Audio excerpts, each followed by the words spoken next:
साथियों, आज के डेट में इस समय आप सभी लोग देख रहे हैं कि यूपी का माहौल बहुत गर्म हो चुका है। यूपी की स्थितियां बिल्कुल बिगड़ चुकी हैं। इसके कुछ दिन पहले लोग कहा करते थे कि यूपी में बाबा है, यूपी में बाबा मीन्स बाबा के रहते परिंदा पर नहीं मार सकता। लेकिन यह बातें सिर्फ और सिर्फ SC ST OBC और बैकवर्ड से लेकर के मुसलमानों के लिए थी कि यूपी में बाबा हैं। मतलब SC ST के लोग, OBC के लोग बाबा से डरते रहते हैं, मुसलमान बाबा से डरते रहते हैं, तो बाबा की हुकूमत का जलवा चलता रहता है। मैं मानता हूँ आप लोग मेरी बातों से ये संकेत समझ सकते हैं कि देवरिया में जो हत्याकांड हुआ है, जो जुर्म हुआ है, उसके बारे में आप लोग समझ सकते हैं कि पूरा यूपी जो है वो एक तरह से जल रहा है। हर व्यक्ति के अंदर धीरे धीरे क्षोभ बढ़ता जा रहा है। समाज में घूमने के बाद, देखने के बाद पता लगता है। मैं लोगों से ये पूछना चाहता हूँ कि ब्राह्मण समाज के लोग जो उस क्षेत्र से कुछ लीडर हैं, अभी तमाम त्रिपाठी उभर कर आए हैं। कोई सलभमणि त्रिपाठी है, लगता है कि सलभमणि त्रिपाठी एक विधायक नहीं है बल्कि वो CM से भी बड़ा है। उसे अपनी औकात को समझना चाहिए कि कितनी औकात होती है एक विधायक की, किस स्तर पर उसे काम करना चाहिए और किस स्तर पर रहना चाहिए।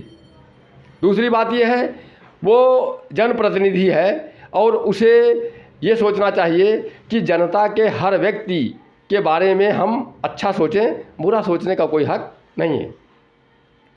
उसी जगह पर के उभर करके आते हैं आज सवर्ण आर्मी के चीफ हो गए सर्वेश पांडे।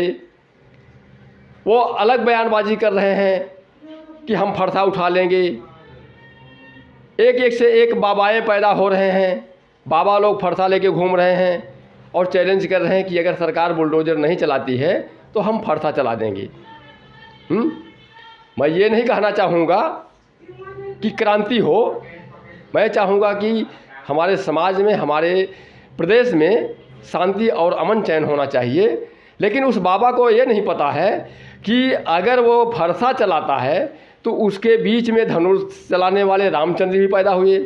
अब राजपूत लोग कहें कि भैया हम तो धनुष बाण चला देंगे।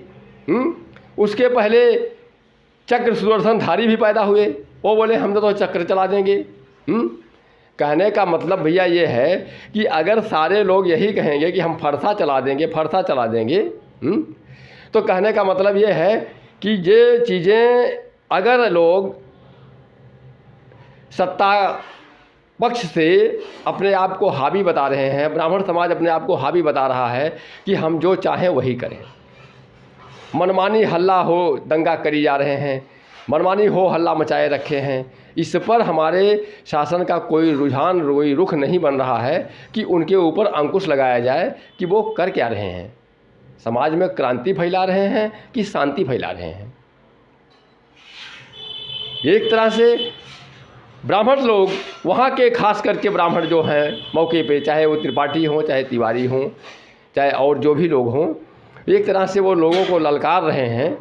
और फिर भी मैं देख रहा हूँ कि दूसरे पक्ष के लोग काफ़ी अमन चैन से हैं।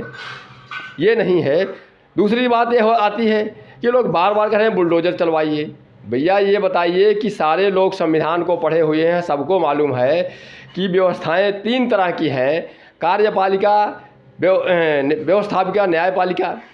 तो यह काम न्यायपालिका का होता है कि न्यायपालिका अगर जो भी आदेश जारी कर देगी उसको कोई भी इंडिया का माई के लाल रोक नहीं सकता है, उसको रोकने का हक नहीं बनता है। तो अगर मामला न्यायालय में जाता है तो न्यायपालिका किस लिए है? पढ़े लिखे समाज के लोग उस चीज़ को देखते हैं कि वास्तव में कहाँ से गलती है, गलती नहीं है। तो भाई अगर वो आदेश कर देते हैं तो चाहे बुलडोजर चलाने का काम कार्यपालिका का होता है, अन्यथा कार्यपालिका जो है वो न्यायपालिका को अपने हाथ में ले रही है। ये कहाँ का रूल है? क्या वो संविधान को भूल गए हैं या अलग से पढ़ करके आए हैं? या जो लोग मांग कर रहे हैं इस बात का कि बुलडोजर चलाया जाए, वो लोग कहाँ से पढ़ कर आए हैं? जोर जुल्म ज़बरदस्ती करते हैं। जब हिंदू बनाना होता है, जब लड़ना होता है, तो कहते हैं कि मुसलमान जो है कि हावी हो रहे हैं, मुसलमान हावी हो रहे हैं, हिंदू भाइयों एकजुट हो, हिंदू भाइयों एकजुट हो। तब परेशान करते हैं कि SC ST OBC वाले आएँ और मुसलमानों से लड़ाई करें और मारे जाएं, ये मरे और मुसलमान मरें, ये लोग बीच में राज करें। तब चिल्लाते हैं हिंदू मुसलमान की दुहाई देते हैं। और जब और ज़रूरतें आती हैं तो कहेंगे इंडिया पाकिस्तान, पाकिस्तान से लड़ना है, पाकिस्तान से लड़ना है। अरे भाई, मेरे कहने का मतलब है, राग अलाप किसके लिए राग अलापते हो? अगर आप में दम है फरसा चलाने का तो आप अकेले मुसलमान से लड़िए ने। क्यों मांग करते हो लोगों से कि हिंदू खतरे में है, हिंदू खतरे में है?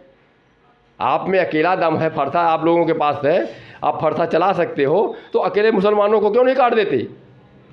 कराओ क्रांति, उनको काट करके हिंदू राष्ट्र घोषित कर दो, झंझट खत्म। लेकिन नहीं, वह दम आप लोगों के पास नहीं है। आप लोगों के पास तो दम सिर्फ ये है कि ST SC और OBC के लोगों को मूर्ख बनाना, उन्हें मूर्ति पूजा में लगाना, उन्हें मंदिर मस्जिद में लगाना और उनसे धन उगाही करना और उसी धन को अपने पास ले करके और उन्हीं पर जुर्म करना।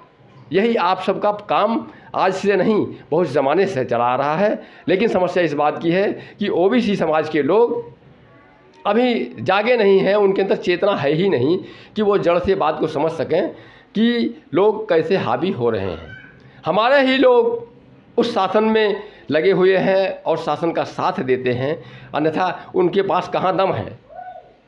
10-15% लोग मिल करके ना सरकार बना पाते और ना ही हमारे समाज के साथ जुर्म कर पाते। 3% ब्राह्मण, 4% ब्राह्मण जो है वो पूरे समाज को दहला रहे हैं, फरसा दिखा रहे हैं कि हम तो फरसे से काट देंगे, अगर नहीं मानेंगे तो हम फरसे से काट देंगे। इसका क्या मतलब हुआ? तो बंधुओं देखिए, ये ब्राह्मण समुदाय के लोग जो भी हैं इस समय देवरिया में, वो अपने आप पर कंट्रोल रखें और इस बात को सोचें, जड़ से समझने का प्रयास करें कि यादव परिवार के साथ जुर्म नहीं होना चाहिए, क्योंकि उसका घर उजड़ गया है। एक अकेला कमाने वाला व्यक्ति था और उस व्यक्ति को इन लोगों ने मारा। खुले शब्दों में मैं कहता हूँ कि ब्राह्मणों ने मारा है, कोई और नहीं मारा है। मारने के बाद फिर जाकर के भीड़ ने उनको मारा है, तो उसमें उनका क्या दोष है? गुस्साई भीड़, जब कोई संभ्रांत नागरिक मारा जाता है तो लोगों में क्रोध व्याप्त होता है और भीड़ जो है जाकर के उनको, उनके परिवार की पूरी हत्या की, तो उसमें प्रेमचंद यादव के परिवार का क्या दोष है? उसका कोई मतलब नहीं बनता है। इसलिए आप लोग इस बात को समझने का प्रयास करें। और एक बात और हम कहना चाहेंगे कि अगर ब्राह्मण समाज अपने आप को चैतन्य समझता है तो उसके कहने का मतलब ये नहीं होता है कि वह सिर्फ और सिर्फ अपनी बात करे। सारे त्रिपाठी मिलकर के, कोई शशांक त्रिपाठी है तो कोई तलब त्रिपाठी है तो कोई और त्रिपाठी है, सारे त्रिपाठी तिवारी मिलकर के एक ही बात कर रहे हैं कि ब्राह्मण को के ऊपर जुर्म हुआ है। यादव समाज यानी ये कहने का मतलब ये है कि वह व्यक्ति नहीं था, वह इंसान नहीं था, वह राक्षस था, कोई चिंता इनकी नहीं है। तो इस तरह से आप सारे समाज के लोग जागरूक हों और अपनी जागरूकता को दिखाएं, तभी जाकर के शांति आएगी।